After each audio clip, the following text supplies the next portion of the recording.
Ya, menurut saya gini, kita kembali ke tema acara ini ya. PT UN, ijazah Jokowi harus dibuka, kasus selesai. Itu kan pertanyaan. Tanda tanya. Ya. Oke. Menurut saya tergantung. Di awal tadi saya sudah menyampaikan apakah negara ini, pengelola negara ini punya serius, punya perhatian dengan kasus ini, atau ignoramus. Yang saya lihat ignoramus. Jadi 3 tahun membiarkan pro kontra dari Thermul versus Dan menurut Anda ini sudah mendesak untuk kemudian diintervensi dalam tanda kutip? Sesudah 3 tahun dibiarkan. Jadi pihak pengulur waktu paling menjengkelkan adalah Jokowi. Lebih dari 3 tahun mengulur waktu, dia berkali-kali janji untuk menunjukkan ijazahnya di pengadilan. Dan pengadilan Roy itu cuma 1 dari 7 pengadilan yang sudah terlaksana selama 3 tahun ini. Pengadilan versi laporan Thermul itu sudah mengambil korban 2 orang, Bambang Tri dan Gus Nur. Mereka dipidana 6 tahun, ya. Nah sekarang ingin mengambil korban lagi, vampire ini, mengambil korban 2 tersangka yang tadinya 8 tersangka, tapi yang 3 sudah berhasil dicuci otak untuk menganulir. Nah, tapi pertanyaan ya. Rismon, Bang Egy, dan satu lagi? Damai Lubis. Oke. Ya, duhai kaum Thermul. Kenapa Anda tidak melanjutkan mempersoalkan Rismon yang konon terbukti ijazahnya juga palsu? Anda sudah mengirim. Terbukti. Lah itu kata yang meneliti Thermul yang datang ke Jepang itu. Kenapa hanya mempersoalkan orang yang mempertanyakan ijazah Jokowi, tapi Anda sekarang sama sekali tidak peduli dengan ijazah palsunya si Rismon. Bang Refli, ini yang bikin belok-belok ini nih. Ya, ini belok-belok nih. Nah, karena ini penutup. Ini belok-belok. Banyak alasan. Ini untuk pengakuan dosa. Ini kenapa itu kamu yang harus mengaku dosa karena sudah memfitnah orang? Belum. Ya, belum. Kemudian iya dong. Kalau tidak ada putusan pengadilan kalian Jokowi konsisten mau mempersekusi orang yang mencemarkan nama baik, kenapa itu tidak terus dilakukan terhadap Rismon yang 11.000 triliun? Tapi begitu palsu katanya. Nah, itu menunjukkan inkonsistensi yang paling banal. Itu prosedural. Inkonsistensi menunjukkan problemnya adalah ini pertarungan di sudah Indonesia diproses ini hukum dan dilaporkan. Orang-orang yang ingin memperjuangkan kepentingan publik dengan orang-orang yang ingin memperjuangkan kepentingan individu. Masa seorang individu harus diperjuangkan mati-matian demi melawan kepentingan publik. Jadi apa landasan logika dan etikanya? Apalagi kalau mereka yakin ijazahnya asli. Dan mengulur-ngulur waktu selama 3 tahun itu tidak ada penjelasan lain selain ingin menyembunyikan barang busuk. Ini sama saja Pak Lukas misteri, Pak Jokowi kontroversi misteri juga ya. Karena dengan mengulur waktu, tapi kalau ditanya dibuat bukti-bukti lain. Oke, sebagai penutup, Pak Lukas, sebagai penutup, satu alinea lagi ya. Saya juga meragukan gini, terus terang dari hukum di Indonesia ini. Saya berharap, saya berharap ada keajaiban ya. Nanti kalaupun UGM mengajukan kasasi ke Mahkamah Agung akan kembali memenangkan putusan Komisi Informasi ya. Tapi jika seandainya tidak, berarti itu mengindikasikan lagi karena sebenarnya tidak terlalu penting juga kalau Mahkamah Agung, karena antara prosedur, antara di atas kertas dengan realita itu akan cepat atau lambat ketemu. Dan poinnya sekarang tinggal 2 kok. Tinggal apakah Rektor UGM itu masih orang yang sama, juga Kapolri orang yang masih sama. Indikasi awal karena ini tertunda sampai 3 tahun itu karena ini memalsukan, gitu. Ada satu konspirasi politik yang ingin bertahun-tahun menyembunyikan ini. Jadi ya menurut saya, tapi saya terus terang. Kalau hakim ini contoh lain, info terbaru ya. Jadi majelis Komisi Informasi yang memenangkan Jokowi, ketika mereka mengajukan lagi untuk menjadi komisioner KI, ternyata gagal. Mereka tidak bisa lanjut. Entah kenapa. Mereka tidak bisa lanjut terpilih jadi komisioner Komisi Informasi. Oh, KAIP. Oke. Nah, itu bisa kalau prestasi mereka bagus, kenapa mereka tidak dipilih lagi sebagai komisi informasi? Yang milih kan DPR tapi berbagai partai. Lah ya justru itu kan politik itu jangan dilihat secara naif normatif. Ya udah Pak Lukas Politik lantik itu- Kalau ini saya kembali challenge nih menjadi kan, komisioner. kalau DPR susah, masa Pak Jokowi bisa mengondisikan 10 partai? Iya dong. Lah kalau udah lari. kalau Mahkamah Konstitusi aja bisa dipermainkan, apalagi cuma DPR. Ya inilah Oke, nanti saya bilang. Oke, sudah. Ya artinya ada ini sedikit manusia lagi, yang sedikit mengarang lagi. indah. Ada tiga Mengarang skenario. indah. Oke, nanti- Putusannya ya. Dipersingkat. Ya, ada tiga skenario. Menurut saya skenario happy ending untuk bangsa Indonesia adalah ketika MA menetapkan menguatkan putusan KI dan sehingga memaksa UGM untuk membuka semuanya. Jadi 15 anomali yang sudah kami temukan itu bisa terbukti atau tidak.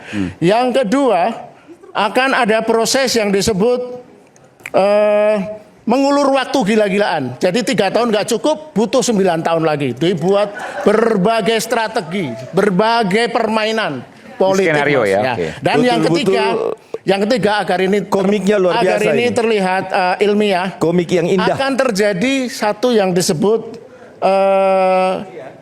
entropi keadilan. Apa itu? Jadi dibiarkan kasus ini terus tidak jelas. Kalau spirituality akhirnya ada masuk kelelahan. gak? Atau akan ada perubahan fundamental dari politik di negeri ini dalam beberapa tahun mendatang.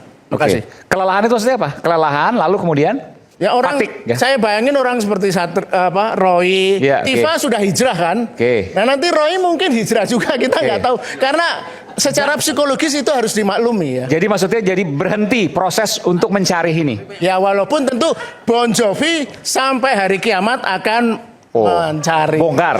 Oke, luar biasa. Oke. Hah? Nggak bisa ganti-gantian. Oh, oke. Bang Mona mau nggak? Kalau Bang Mona nggak mau, oke. Tapi kalau nggak, saya berikan kesempatan. Closing. Boleh lah. Oke. Baik, makasih ya. Memang namanya apa, ahli kebijakan kan melihat aja. Jadi tadi saya Bijak. sudah mapping tadi, Asia bilang apa, si B bilang apa. Jadi Itu bijak. memang menariknya saya harus bicara level ontologis. Oke. Kenapa dari tadi pasti semua di sini punya pemikiran masing-masing apa arti ijazah? Ijazah ya. Nah, jadi tolong ditampilkan Mbak apa itu Oke. yang saya Ini sekali closing statement, tapi saya kasih lebih panjang dikit karena beliau ini belum banyak bicara. Oke, silakan. Iya, ada tolong tampilkan 12 Pak yang saya kasih definisi ijazah. Oke, ya sambil di ini. Sambil silakan. Nah, jadi saya ambil ini ya. Coba menggambarkan situasi di sini dengan satu definisi ini bahwa pada pasal 1 angka 1 ya lagi Mbak arti pasal 1 angka 1 definisi ijazah. Coba yang lain di terus Lagi? terus Next. terus. Yang ini? Nah ini dia. Oke, silakan. Tadi Bung Mona sedikit- boleh sini, Bung. Ah, tadi sedikit disinggung Bung Pajung, saya senang akhirnya ada juga yang nyinggung ini. Jadi supaya kita sama persepsinya apa sih arti ijazah? Itu dari Permendikbud Ristek yang terbaru ya, nomor 6 tahun 2022, ijazah adalah dokumen yang diberikan. Ini artinya dokumen itu cuma satu, yaitu ijazah yang diberikan. Dokumen. Nah nanti kita singgung kalau namanya ijazah palsu berarti dokumen yang palsu. Tapi ada keterangan berikutnya kepada lulusan pendidikan akademik. Berarti yang tidak lulusan pendidikan akademik Tidak berarti diberikan ijazah. Tidak boleh diberikan ijazah. Oke. Dan berikutnya Vokasi. dan pendidikan vokasi sebagai pengakuan terhadap prestasi belajar. Nah ini coba saya ceritakan satu deretan bahwa pengakuan terhadap prestasi belajar inilah yang dikejar oleh Lukas Warso dan kawan-kawan, Bon Jovi, pengakuannya, KKN-nya, KHS-nya, KRS-nya. Nah sementara Mas Roy dan kawan-kawan itu mengejar dokumennya.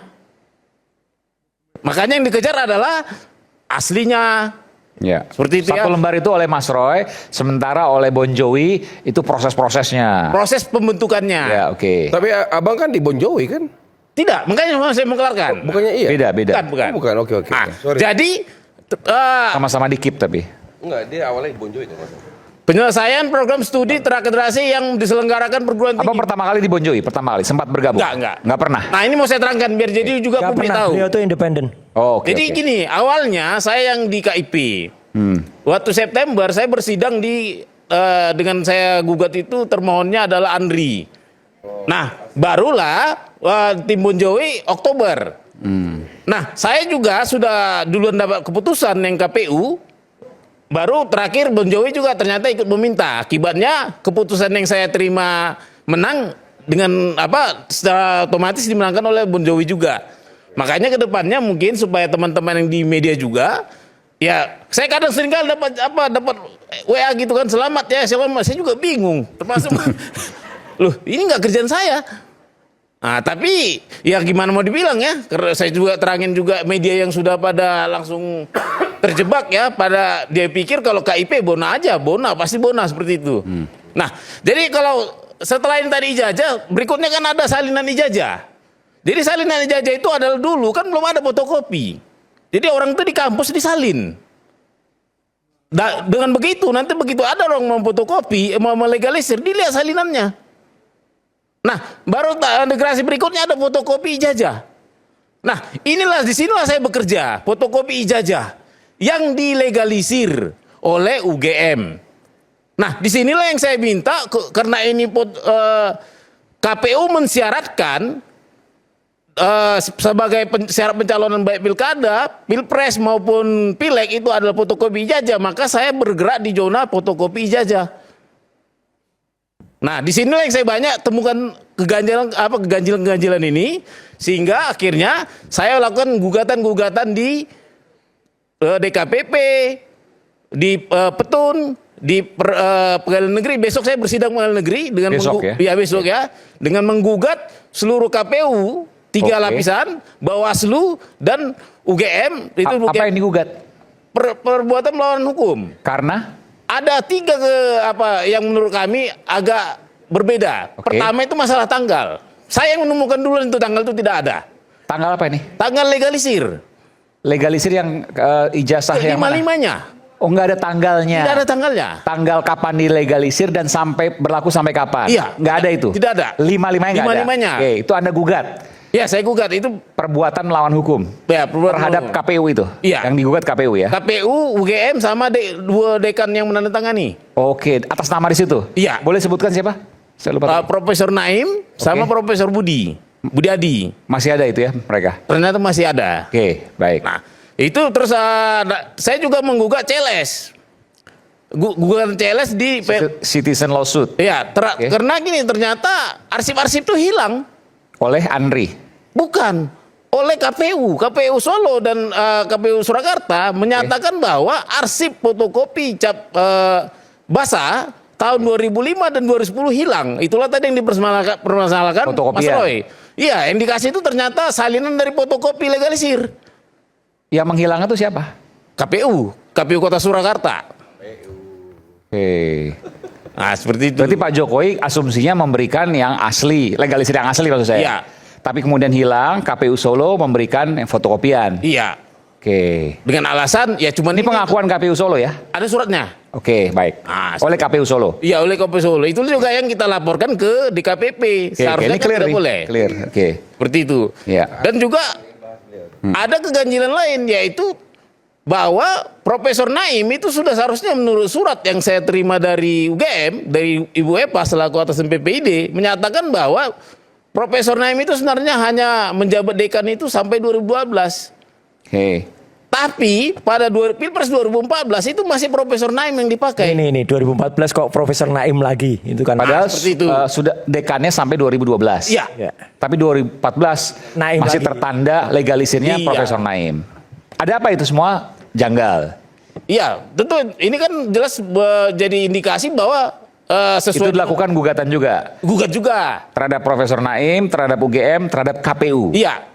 Karena Perbuatan melawan hukum. perbuatan melawan Di hukum. Pengadilan Negeri. Pengadilan Negeri Jakarta Pusat. Besok mulai nih. Besok sudah sidang ke-6 Oh, malah. sidang ke-6. Oke. Oke. Cuman senyap kita kan. Iya. Luar Seperti biasa. itu. Oke, terus?